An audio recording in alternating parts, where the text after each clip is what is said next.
I'm Peggy O'Neill, and welcome to today's Facebook Live. Reduce your resistance and open to what infinite intelligence can provide. And I'm very happy to be here with you today. If you're here live, please say hi in the comments. If you're watching this on replay, please type in hashtag replay. And at any time, live or on replay, that you have questions or comments, please post them. And if it's on replay, I will respond to them later. So, again, I'm Peggy O'Neill. Welcome to today's live. And this Facebook community is answering the call. And the idea of this community is for us to learn more about who we truly are, our essential nature, to answer that call, that sense that many of us have that there's something missing, there's some sort of longing calling to us. And and that longing is actually an invitation for us to know our essential nature of love and peace and happiness, fulfillment. It's called conscious. That's the human experience of consciousness, awareness, infinite intelligence, divine wisdom, whatever name it is for you, source, spirit, great spirit. Um, so that's what we're doing here. And then as we know our essential nature and embody that experience at the same time, we naturally, probably, or over time, we naturally want to express that in our own unique way. So we also explore that here. So thank you for being with us today. Hey, Sharon, very glad to see you. All right, so let's dive right in. So reduce your resistance and open to what infinite intelligence can provide. So we're going to explore what creates resistance, how to release resistance, and then how to let infinite intelligence bring us what our hearts desire, what our heart desires, or our heart's desire. We don't have more than one heart. Plural hearts of desire, heart desire. All right. Um, so, because I mean, to me, this is really why we're here. We're here to release our resistance, to open ourselves fully to what consciousness, the universe, God's infinite being is the religious name, what it wants to provide for us, what's possible for us, what we're capable of. Mary Magdalene called it that we're here to be more fully human. So to me, this is really what life is all about: is let's reduce this resistance as much as we can regularly. And this takes, we're probably going to do it the rest of our lives, frankly, unless you're a 20-year-old watching this. Maybe you won't do it the rest of your life because you started early enough. But if you're further along in life, but that's fine, because the more we reduce the resistance, the more open we feel, the more we experience who we are, which again, the love and peace and happiness. What more could we ask for? To feel more and more and more of that, and deeper and deeper and deeper of that, and share that more openly and freely and naturally with other humans, as well as all beings and all objects as well that we share the universe with. All right, so what creates resistance? We're born into a culture that just naturally brings us into resistance. So we haven't done anything wrong. We didn't forget anything. We didn't mess up somewhere along the way. We're just born into a culture that is based on resistance, a culture based on separation. If we believe we're separate from source, right there, there's a natural resistance built in. And then as so how do we personally carry that out is with our thoughts and our emotions, our thoughts and our emotions. So we're constantly thinking, whether you've noticed it before or not. You want to check in and notice, pause sometime after this session and just pause and listen, and you'll notice you've got a little voice talking to you all the time. And then our emotions. Now, some people have pretty much have suppressed a lot of their emotions, but if you sit still, most people, if you sit still for just a few minutes, 5 or 10 minutes, you'll feel those emotions come up. Or remember a time that you weren't happy, let's say. You'll experience emotions. So if you think you don't experience them, they're always there, emotions and thoughts. So find them if you haven't, if that doesn't sound natural to you, find them. So what creates resistance, again, are our thoughts, what we're thinking all the time. I mean, our little voice all the time is saying, you can't do that, you're not good enough, much less participate in this community. This is not real. This can't be. So our thoughts do that, and then another version of thoughts is our self-talk, which is what I was just talking about. You can't do that. You don't know what you're doing. All that self-talk. Um, also. Uh, we also think that we have to create lots of action, that it's all up to me. I've got to do it all. I'm not saying don't be responsible. What I am saying is we've got a whole belief system that says it's all up to us as an individual. That creates resistance, because if it's up to me totally, then where does the universe get to play out and play through me? So that creates natural resistance. Um, and then so doubts. We have lots of doubts about ourselves and what's possible, and then beliefs. So beliefs about how the world is, and what is reality, and that's inconsistent with what we now know of reality. So those all create resistance. Jesus put it, and you'll hear me talk a lot we use a lot of Christian terms here. It's because I was raised in a Christian tradition, and that's just the one I'm familiar with, but these aren't religious teachings in any way. You can find the same thing in all religions, but I hope you'll grant me that, just because that's what comes naturally to me. And I'm not a philosopher, so I don't have all of these particular philosophies at my fingertips. But so how Jesus, in my opinion, my interpretation of this comment, he said, "Truly I say to you, unless you become like children, you will not enter the kingdom of heaven." And so what he's saying is basically what we're saying here, because what are children like? They're not paying attention to their thoughts or their emotions. They're there with wonder and awe and freedom and expression and open and allowing, which is our essential nature. So, but then of course we start aging, and we do develop our brain, and we experience emotions. It's just, again, because of our culture, we're we have a way of being with thoughts and emotions that aren't in alignment with being open like a child, because that's where heaven is. Because isn't that heaven for most of us? Oh, I want to feel free and happy and loving and loved, and that's heaven. And so the invitation, of course, so our resistance keeps us from being open like children, and that's the invitation that Jesus offered us in my interpretation of that. So that's what creates resistance, mainly thoughts and emotions. But lots of thoughts, beliefs, doubts, all of those are thoughts and then emotions. So how do we release that? Because that's also what we're really here to do, is open. And how do we open? We've got to release our attention, keyword, release our attention on our thoughts and our emotions. So again, most of us have been conditioned, especially through K through 12 in school, any sort of graduate education or any sort of ongoing professional education, and even this, because I'm talking so much, but that's the format of this, where we so much train our thinking minds to think, and we pay a lot of attention to them, and yet we want to start shifting our relationship with our thinking mind, so that our thinking mind supports our guidance, our knowing of how we want to live, that comes from kind of an intuitive sense, if you will.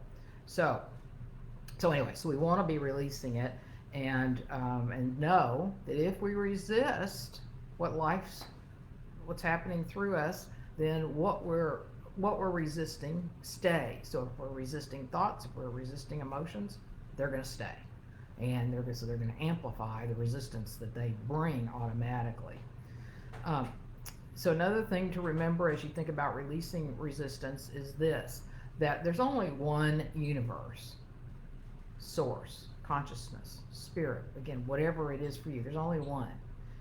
And all great teachings say that that one being is good. It's good. So no matter what we're thinking or feeling, it's all good. I know that can seem real counterintuitive until we embrace, wait, if there's only one being, one entity, one whatever, we use those words, it's just one infinite space, and it's good, then everything has to be good. Now, people can behave in evil ways, or what we characterize as bad. I'm not saying people who believe they're separate might not behave in what we call evil or bad ways, but the spirit we all are is good. It's good. So that's one thing that can help not to release resistance is to not, again, not argue with what we're thinking or feeling, or not try to fight it, not try to resist it, but first allow it. Oh, it's good. How do we know? It's already happened. Consciousness allowed it, meaning we allowed it. And there's only one being, and it's good. So, so we can remind ourselves that it's good and it's been allowed.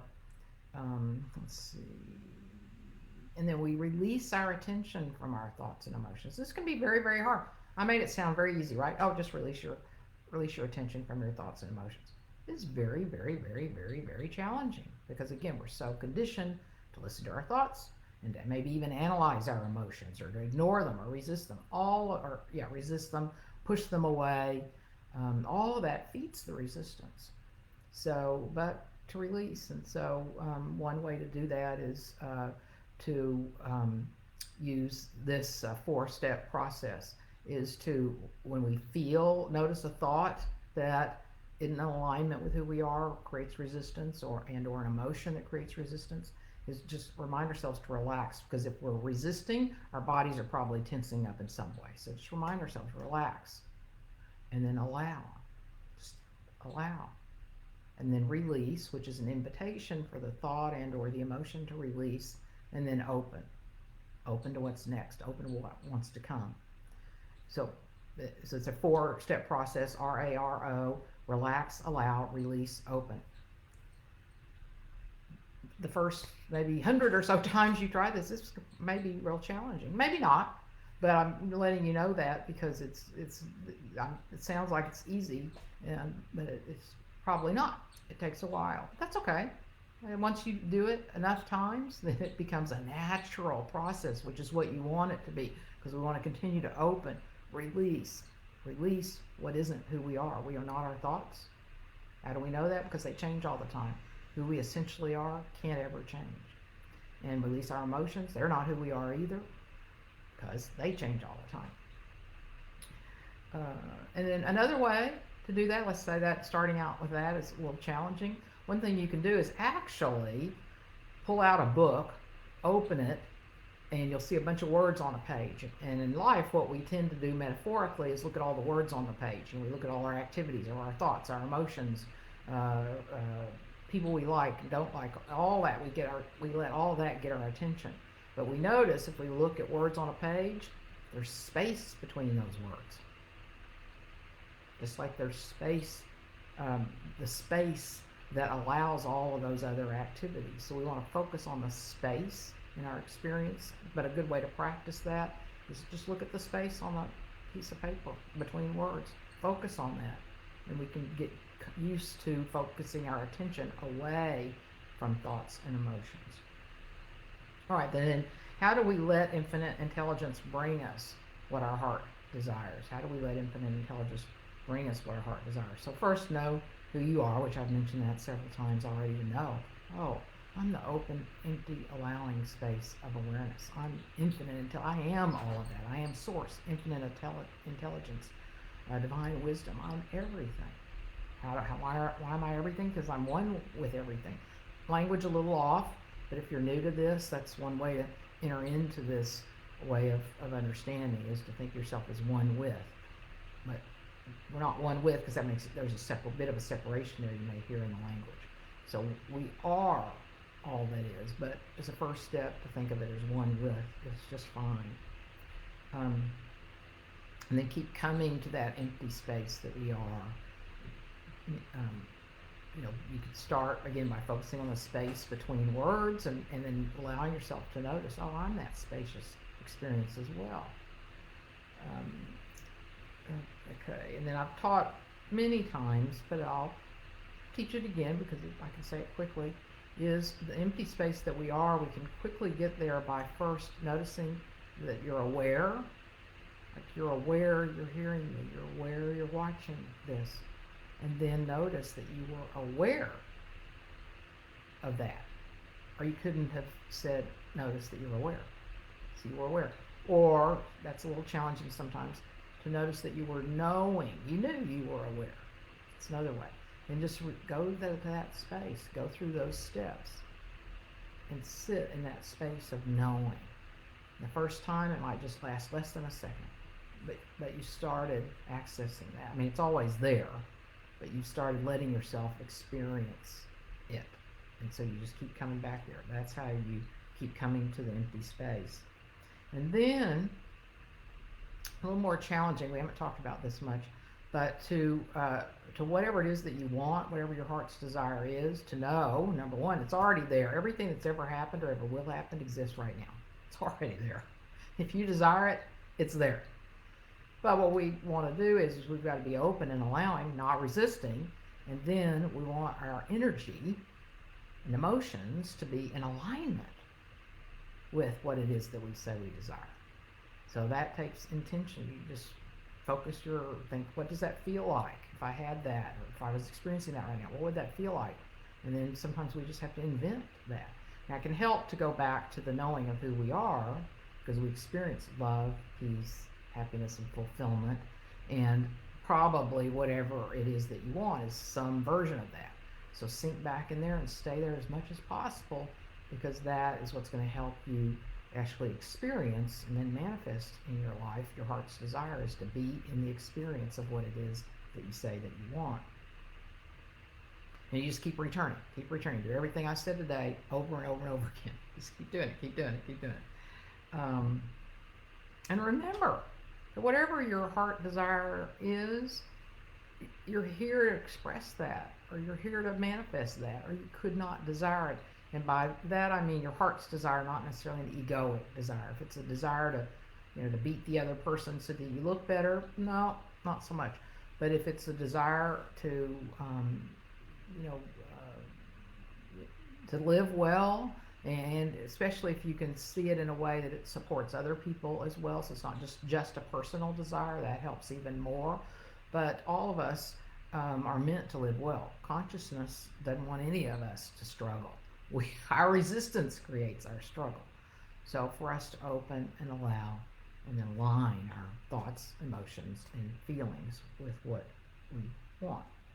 And to know that consciousness has something unique to express through us, and keep opening to that. And by open to that, we listen. That's really another whole conversation, but to be thinking of that.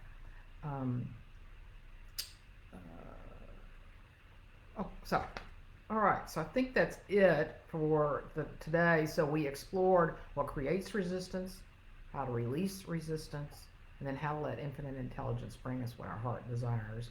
And again, you just keep returning to that empty space, and then feel what it is that your heart desires, as if I don't want this to sound, I'm not talking about law of attraction, really. It's a version of that, because the universe can only help our lives line up with what it is we feel. So we want to keep bringing the feeling to what it is that we really want to experience, and then trust the universe to provide what it is that aligns with that. All right, so any questions or comments about what I've said before I make a few closing comments? Anything? Okay, so so as I put together various programs, of course I've been coaching for over 30 years, I've done a lot of research on what other people do with regard to putting all this together that I was just talking about. And what I see when I go to other people's sites or look at their online programs to see what they're doing, and I take some of them so I can bring all of that to work with clients, people that are in the praxis or my free workshops, is that a lot of people post, but how do I be consistent with this? Or they ask, how do I live this? So that's why I created, one, this community, but number two, this upcoming praxis. So there's a praxis coming up. It's called The Wild Ones Out in the Field Foundational Praxis. It's a 12-week praxis to help build a strong foundation to live what I'm talking about today and what I talk about all the time here in answering the call. And so, and with the intent, it's called a praxis because it's actually practicing everything we said, with lots of opportunity for input, support, and you're not just left to your own devices like with a lot of other programs, which there's nothing wrong with any of them. They're great, But again, what people starve for or starving for that want to keep it up is, but how do I be consistent? I want some ongoing support. How do I live this? Well, that's what we do in the praxis. So I invite you, if this interests you at all, I'm going to post a link to Calendly in the comments, and schedule a no pressure call to explore if this praxis is right for you. If you want to live what we're talking about here consistently and have that support and a community that you can talk to and work with on a regular basis, would love to explore that with you. Um, let's see. Yeah, and it starts June 24th, so do not delay. So I'd love to chat with you and explore if this is something that resonates with you. Okay, let's see. Yep, so that's it for today. Anything else? And so part of the praxis is really expanding on what we talked about today, and again, helping live consistently, so that you're really embodying it as a way of living, understanding the world, relating to the world, and then living the life that you're truly here to live. Okay? All right, well, thank you for being here today, and we'll see you next week.